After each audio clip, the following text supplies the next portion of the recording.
हड़प्पा सभ्यता का सर्वाधिक मान्यता प्राप्त काल है। पहला ऑप्शन 2800 ईसा पूर्व से 2000 ईसा पूर्व। सेकंड ऑप्शन 2500 ईसा पूर्व से 1750 ईसा पूर्व। तीसरा ऑप्शन 3500 ईसा पूर्व से 1800 ईसा पूर्व। चौथा ऑप्शन निश्चित नहीं हो सका है। तो इसका क्या है सही आंसर? 2500 ईसा पूर्व से 1750 ईसा पूर्व। रेडियो कार्बन C14 के आधार पर सिंधु सभ्यता की सर्वमान्य तिथि 2500 ईसा पूर्व से 1750 ईसा पूर्व मानी गई है। सिंधु सभ्यता आदि ऐतिहासिक सभ्यता काल से संबंध मानी गई है क्योंकि इसकी अभी तक कोई भी चित्रात्मक लिपि नहीं पढ़ी जा सकी। व्हीलर ने हड़प्पा को सुमेरियन सभ्यता का उपनिवेश कहा है। सर जॉन मार्शल सिंधु सभ्यता का प्रयोग करने वाले पहले पुरातत्वविद थे। सिंधु सभ्यता की खोज राय बहादुर दयाराम साहनी तथा राखलदास बनर्जी ने की। सिंधु सभ्यता को कांस्य ब्रॉन्ज युग में रखा गया है। हड़प्पा सभ्यता से 4 प्रजातियों के अस्तित्व प्राप्त हुए। इनमें सर्वाधिक संख्या भूमध्य सागरीय लोगों की थी। इसके अलावा प्रोटो ऑस्ट्रेलॉइड, मंगोलॉइड, अल्पाइन लोगों का भी निवास था। यह नीग्रो प्रजाति के लोग नहीं रहते थे। चलते हैं अगले प्रश्न पर। सिंधु घाटी की सभ्यता निम्नलिखित में से किस सभ्यता के समकालीन नहीं थी? पहला ऑप्शन है मिस्र की सभ्यता। सेकंड ऑप्शन मेसोपोटामिया की सभ्यता। तीसरा ऑप्शन चीन की सभ्यता। चौथा ऑप्शन ग्रीस की सभ्यता। तो इसका सही आंसर होगा ग्रीस की सभ्यता। सिंधु की सभ्यता मिस्र की सभ्यता मेसोपोटामिया की सभ्यता के समकालीन थी क्योंकि इन देशों के साथ सिंधु वासियों का व्यापारिक एवं सांस्कृतिक संबंध था। सिंधु सभ्यता ग्रीस की सभ्यता के समकालीन नहीं थी। चलते हैं अगले प्रश्न पर। सिंधु घाटी की सभ्यता कहाँ तक विस्तृत थी? पहला ऑप्शन है पंजाब, दिल्ली और जम्मू कश्मीर। सेकंड ऑप्शन है राजस्थान, बिहार, बंगाल और उड़ीसा। तीसरा ऑप्शन है पंजाब, राजस्थान, गुजरात, उड़ीसा और बंगाल। चौथा ऑप्शन है पंजाब, राजस्थान, गुजरात, उत्तर प्रदेश, हरियाणा, सिंध और बलूचिस्तान। तो इसका क्या सही उत्तर है? इसका उत्तर है चौथा, फोर्थ ऑप्शन सही है। पंजाब, राजस्थान, गुजरात, उत्तर प्रदेश, हरियाणा, सिंध और बलूचिस्तान। यह सभ्यता 2500 ईसा पूर्व दक्षिण एशिया के पश्चिमी भाग में फैली हुई थी जो कि वर्तमान में पाकिस्तान तथा पश्चिमी भारत के नाम से जाना जाता है। सिंधु घाटी सभ्यता मिस्र, मेसोपोटामिया, भारत और चीन की 4 सबसे बड़ी प्राचीन नगरीय सभ्यताओं में से अधिक उन्नत थी। सिंधु घाटी की सभ्यता पंजाब, राजस्थान, गुजरात, उत्तर प्रदेश, हरियाणा, सिंध और बलूचिस्तान तक विस्तृत थी। अब चलते हैं अगले क्वेश्चन पर। सिंधु घाटी की सभ्यता में घोड़े के अवशेष कहाँ मिले हैं? पहला ऑप्शन है Surkotada. Second option Banawali. Third option Lothal. चौथा ऑप्शन है कालीबंगा। तो कहाँ मिले हैं? सिरकोटदा में। सुरकोटदा गुजरात के कच्छ जिले में स्थित है। किस जिले में स्थित है? कच्छ जिले में स्थित है। इस स्थल में सिंधु घाटी की सभ्यता के विस्तार के प्रमाण मिले हैं। यहाँ घोड़े की अस्थियां एवं अनोखी कब्रगाह मिली है। अब चलते हैं हम अगले क्वेश्चन पर।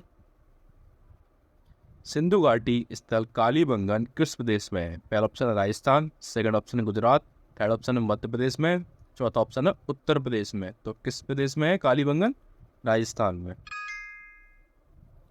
कालीबंगा राजस्थान के हनुमानगढ़ जिले का एक प्राचीन एवं ऐतिहासिक स्थल है। यहाँ हड़प्पा सभ्यता के बहुत दिलचस्प एवं महत्वपूर्ण अवशेष मिले हैं। कालीबंगा एक छोटा नगर था। यहाँ एक दुर्ग मिला है। प्राचीन दुस्तुति और सरस्वती नदी घाटी वर्तमान में घग्गर नदी के क्षेत्र में सिंधु सभ्यता से भी प्राचीन कालीबंगा की सभ्यता पल्लवित और विकसित हुई। चलते हैं अब नेक्स्ट क्वेश्चन पर। निम्नलिखित में किस पदार्थ का उपयोग हड़प्पा काल की मुद्राओं के निर्माण के मुख्य रूप में किया गया था? हड़प्पा काल की मुद्राएं किस चीज से बनी हुई थी? सेल खड़ी से। किससे बनी हुई थी? सेल खड़ी से। पहला ऑप्शन ही क्या है? सेल खड़ी। सेकंड ऑप्शन कांसा। तीसरा तांबा। चौथा लोहा। आंसर क्या है इसका? सेल खड़ी। सेल खड़ी रत्न सफेद रंग का मृद पत्थर होता है। सेल खड़ी रत्न का उपयोग क्रीम, पाउडर आदि बनाने के काम में किया जाता है। हड़प्पा के लोग मोतियां, मोहरों को कई अन्य कलाकृतियों को बनाने के लिए बड़े पैमाने पर स्टीटाइट का इस्तेमाल करते थे। स्टीटाइट इसे कहते हैं सिलकड़ी को, इसलिए इसे स्टीटाइट सभ्यता कहा जा सकता है और यहाँ कई प्रकार के शिल्पों के लिए एक महत्वपूर्ण कच्चा माल था। मुद्राएं किससे बनती थी? सिलकड़ी से। हड़प्पा सभ्यता किस युग की थी? हमने इस पहले ही पढ़ा था, कांस्य युग की, ब्रॉन्ज युग की। चलिए 4 ऑप्शन देखते हैं। कांस्य युग, नवपाषाण युग, पुरापाषाण युग, लोह युग। इसका सही आंसर क्या है? कांस्य युग। सिंधु घाटी हड़प्पा सभ्यता कांस्य युग की मानी जाती है। दुनिया की 4 प्रारंभिक सभ्यताओं में से एक सिंधु घाटी या हड़प्पा सभ्यता, यह सभ्यता कांस्य युग ताम्रपाषाण काल के अंतर्गत आती है। इस सभ्यता का विस्तार पश्चिम में बलूचिस्तान, पूर्व में आलमगीरपुर उत्तर प्रदेश, दक्षिण में दायमामात महाराष्ट्र और उत्तर में मंदा जम्मू कश्मीर तक था। प्रथम बार कांस्य के प्रयोग के कारण इसी कांस्य सभ्यता भी कहा जाता है।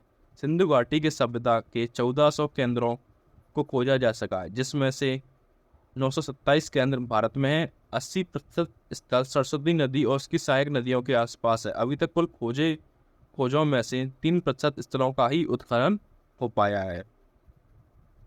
चलते हैं अब नेक्स्ट प्रश्न पर। सिंधु घाटी की सभ्यता की लोगों का मुख्य व्यवसाय क्या था? पहला ऑप्शन है व्यापार, सेकंड ऑप्शन पशुपालन, चौथा ऑप्शन है शिकार, तीसरा ऑप्शन है शिकार, फोर्थ ऑप्शन है कृषि। तो इसका सही आंसर क्या है? कृषि।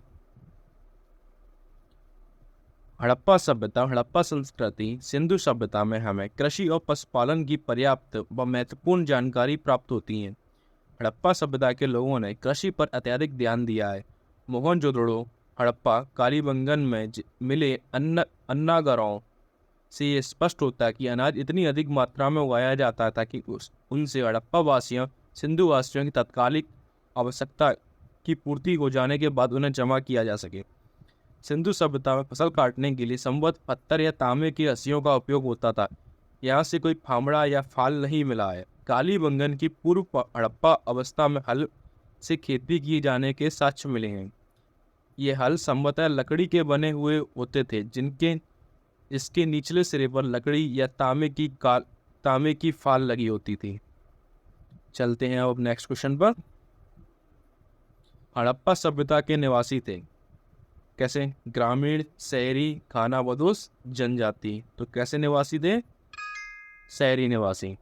सिंधु घाटी सभ्यता मुख्य रूप से एक शहरी संस्कृति थी जो सरप्लस कृषि उत्पादन और वाणिज्य से जुड़ी थी। कृषि मतलब सरप्लस होती थी, जितनी जरूरत हो उससे ज़्यादा। बाद में दक्षिणी मेसोपोटामिया में सुमेर के साथ व्यापार शामिल था। हड़प्पा वासियों के पास सिंधु नदी के साथ कई व्यापारिक मार्ग थे जो फारस की खाड़ी, मेसोपोटामिया और मिस्र तक जाते थे। व्यापार की जाने वाली कुछ सबसे मूल्यवान चीज़ें कारेलियन और लेपिस लाजुली थी। यद्यपि तांबे और कांस्य उपयोग में थे, फिर भी लोहे का उपयोग नहीं किया गया था। कपास बने हुए थे, कपड़ों के लिए रंगे थे। गेहूं, चावल और कई प्रकार की सब्जियां और फलों की खेती की गई थी और कुबड़ वाले बैल सहित कई जानवरों को पालतू बनाया गया था। क्या उपयोग में नहीं किया गया था? लोहा। चलते हैं अगले क्वेश्चन पर। सिंधु सभ्यता के घर किससे बनाए जाते थे? ईंट से, बांस से, पत्थर से, लकड़ी से। तो इस सब किससे बनाए जाते थे? ईंट से। इस सभ्यता की सबसे विशेष बात थी कि यहाँ की विकसित नगर निर्माण योजना। हड़प्पा तथा मोहनजोदड़ो दोनों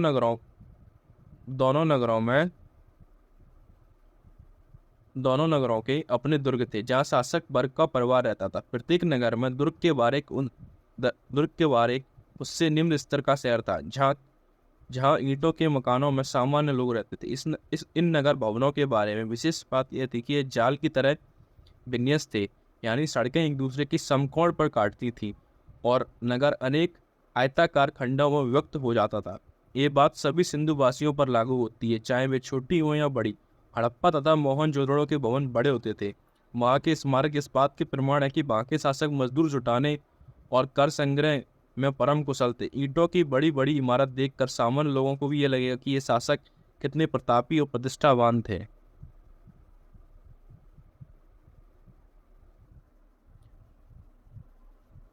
हड़प्पा वासी किस वस्तु के उत्पादन में सर्वप्रथम थे? फर्स्ट ऑप्शन है मुद्राएं, सेकंड ऑप्शन कांसे के औजार, थर्ड ऑप्शन कपास, फोर्थ ऑप्शन जौ। तो इसका सही आंसर क्या होगा? कपास। सर्वप्रथम हड़प्पा वासियों ने कपास की खेती की शुरुआत की थी। चलते हैं नेक्स्ट क्वेश्चन पर।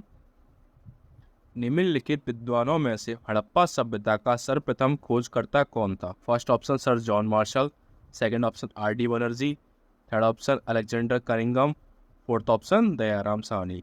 क्या है इसका सही आंसर? दयाराम।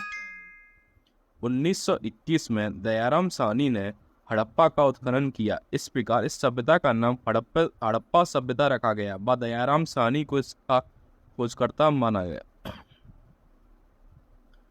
सिंधु सभ्यता का पत्तन नगर बंदरगाह कौन सा था? पहला option Kalibangan, second option Lothal, third option Ropar, fourth option Mohenjodaro. तो इसका सही आंसर क्या है? लोथल। लोथल कहाँ है? वर्तमान गुजरात में। लोथल और सुतकोटरा सिंधु सभ्यता का बंदरगाह था। जुते हुए खेत और नकाशीदार ईंटों का प्रयोग का साक्ष्य कालीबंगन से प्राप्त हुए। मोहनजोदड़ो से मिले अन्नागार शायद सिंधु सभ्यता की सबसे बड़ी इमारत थी। मोहनजोदड़ो से मिला स्नानगार एक प्रमुख स्मारक है जो 11.88 मीटर लंबा, 7 मीटर चौड़ा है। अग्निकुंड लोथल और कालीबंगा से मिले हैं। सिंधु सभ्यता के लोग यातायात के लिए बैलगाड़ी और भैंसा गाड़ी का इस्तेमाल करते थे। पशुओं में कुबड़ वाला सांड इस सभ्यता के लोगों के लिए पूजनीय था। चलते हैं अब अगले प्रश्न पर। पैमाने की खोज ने यह सिद्ध कर दिया कि सिंधु घाटी के लोग माप तौल से परिचित थे। ये कहाँ पर? फर्स्ट ऑप्शन है Kalibangan, second option Harappa, third option Chanhudaro, fourth option Lothal. तो इसका सही आंसर क्या है? लोथल। लोथल की खोज ने यह सिद्ध कर दिया कि सिंधु घाटी के लोग माप और तिल से परिचित थे। सिंधु घाटी तौल के लिए अनेक प्रकार के बाटों एवं मापों से परिचित थे। तौलने की तराजू भी खुदाई से प्राप्त हुई है। सराफों तथा जौहरियों के काम में आने वाले छोटे बाट भी मिले हैं जो स्लेट और पत्थर के होते थे। सबसे छोटे बाट का वजन 13.64 ग्राम के बराबर था और सबसे बड़े बाट का वजन इससे 640 गुना अधिक था। पत्थर के ऐसे भारी बाट भी प्राप्त हुए जिन्हें लकड़ी या रस्सी की मदद से उठाया जाता होगा। चलते हैं अब नेक्स्ट क्वेश्चन पर। हड़प्पा कालीन समाज किन वर्गों में विभक्त था? फर्स्ट ऑप्शन है शिकारी, पूजा, किसान और छत्री, सेकंड ऑप्शन है विद्वान, योद्धा, व्यापारिक और श्रमिक, थर्ड ऑप्शन है ब्राह्मण, क्षत्रिय, वैश्य और शूद्र, फोर्थ ऑप्शन है राजा, पुरोहित, सैनिक और शूद्र। जैसा कि आपको पता है कि वर्ण व्यवस्था कब आई है? वैदिक काल में, ऋग्वेदिक लेटर वैदिक काल में वर्ण व्यवस्था आई है। तो इसका सही आंसर क्या होगा? सेकंड ऑप्शन विद्वान, योद्धा, व्यापारिक और श्रमिक। हड़प्पाकालीन समाज मुख्यतः 4 वर्गों में विभक्त था: विद्वान, योद्धा, व्यापारिक और श्रमिक। सिंधु सभ्यता का सर्वाधिक उपयुक्त नाम क्या है? हड़प्पा सभ्यता पहला ऑप्शन, सेकंड ऑप्शन सिंधु सभ्यता, थर्ड ऑप्शन सिंधु घाटी सभ्यता, फोर्थ ऑप्शन इनमें से कोई नहीं। सर्वाधिक उपयुक्त नाम क्या है? हड़प्पा सभ्यता। सिंधु घाटी की सभ्यता की प्रारंभिक नगरों की खोजों में से सामान्य बात ये थी कि यह सभ्यता सिंधु नदी के किनारे बसी हुई थी, जिस कारण सर जॉन मार्शल के तत्कालीन भारतीय पुरातत्व सर्वेक्षण विभाग के निदेशक थे, उन्होंने इसको सिंधु घाटी सभ्यता कहा। जैसे समय बढ़ता गया उनकी खोजों का दायरा भी बढ़ता गया तो पता लगा कि सिंधु घाटी सभ्यता के सबसे पूर्वी सीमा मेरठ में हिंडन नदी के किनारे बसा आलमगीर फुट था, जहाँ पर सिंधु नदी का दूर दूर तक कोई वास्ता नहीं था। क्योंकि इस प्राचीन सभ्यता की पहली खुदाई पाकिस्तान के पंजाब प्रांत के माउंट कुमरी जिले में अवस्थित हड़प्पा में 1921 में दयाराम साहनी द्वारा की गई थी, जिस कारण सभ्यता का सबसे उपयुक्त नाम हड़प्पा सभ्यता कहा गया। चलते हैं नेक्स्ट क्वेश्चन पर। निम्नलिखित में से कौन सा लक्षण सिंधु सभ्यता के लोगों का सही चित्र करता है? उनके विशाल और महल और मंदिर होते थे, तो ये तो गलत हो जाएगा। वे देवी और देवताओं दोनों की पूजा करते थे, ये सही है। वे युद्ध में घोड़ों द्वारा खींचे जाने वाले रथों का प्रयोग करते थे, ये भी गलत है। क्या उसका सही आंसर क्या होगा? केवल 2। तो ऑप्शन देख लेते हैं। ऑप्शन क्या है? केवल 2, केवल 1 और 2, 1, 2 और 3, इनमें से कोई नहीं। तो इसका सही आंसर क्या है? केवल 2। सिंधु घाटी के सभ्यता के लोग भगवान शिव की पूजा करते थे, लेकिन उस समय उन्हें रुद्र रूप के नाम से जाना जाता था, जो कि वैदिक समतुल्य है। सिंधु घाटी सभ्यता भारत की अति प्राचीनतम सभ्यताओं में से एक है। और एक बार फिर से विदित करा दूं कि सिंधु सभ्यता के जो लोग हुआ करते थे वो प्रकृति प्रेमी थे, नेचर से बहुत प्रेम करते थे, मतलब प्रकृति की उपासना करते थे। लेकिन आराध्य देवता के रूप में भगवान पशुपतिनाथ, जिन्हें अब रुद्र का या भगवान शिव का पर्यायवाची भी कह सकते हैं, की उपासना किया करते थे। अतः प्राचीन काल से सिंधु घाटी सभ्यता में भगवान शिव को अपना आराध्य मानने की परंपरा चली आई है और सामान भी मिले हैं। चलते हैं नेक्स्ट क्वेश्चन पर। हड़प्पा सभ्यता की खोज किस वर्ष हुई थी? किस वर्ष हुई थी? पहला ऑप्शन है 1935, दूसरा ऑप्शन है 1942, तीसरा ऑप्शन है 1901, चौथा ऑप्शन है 1921। तो किस वर्ष हुई थी? 1921। चार्ल्स मेसन ने वर्ष 1842 में पहली बार हड़प्पा सभ्यता को खोजा था। इसके बाद दयाराम साहनी ने 1921 में हड़प्पा की आधिकारिक खोज की थी तथा इसमें एक अन्य पुरातत्वविद माधव स्वरूप वत्स ने उनका सहयोग किया था। सर जॉन मार्शल ने सिंधु घाटी सभ्यता को हड़प्पा नाम दिया था। किसने नाम दिया था? सर जॉन मार्शल ने। और खोज किस वर्ष हुई थी? 1921 में। चलते हैं नेक्स्ट क्वेश्चन पर। हड़प्पा सभ्यता के बारे में कौन सी युक्ति सही है? उन्हें अश्वमेध की जानकारी थी, फर्स्ट। सेकंड ऑप्शन, गाय उनके लिए पवित्र थी। थर्ड ऑप्शन, उन्होंने पशुपति का सम्मान करना आरंभ किया। फोर्थ ऑप्शन, उनकी संस्कृति सामान्यतः स्थिर नहीं थी। तो क्या इसका सही आंसर क्या है? थर्ड ऑप्शन, उन्होंने पशुपति का सम्मान करना आरंभ किया। सिंधु घाटी के लोग भगवान शिव की पूजा करते थे, लेकिन उस समय उन्हें रुद्र रूप से जाना जाता था, जो कि वैदिक समतुल्य। सिंधु घाटी सभ्यता भारत की अति प्राचीनतम सभ्यताओं में से एक है। तो हम ये पहले पढ़ चुके हैं कि पशुपति का सम्मान करना आरंभ किया किसने? सिंधुवासियों ने।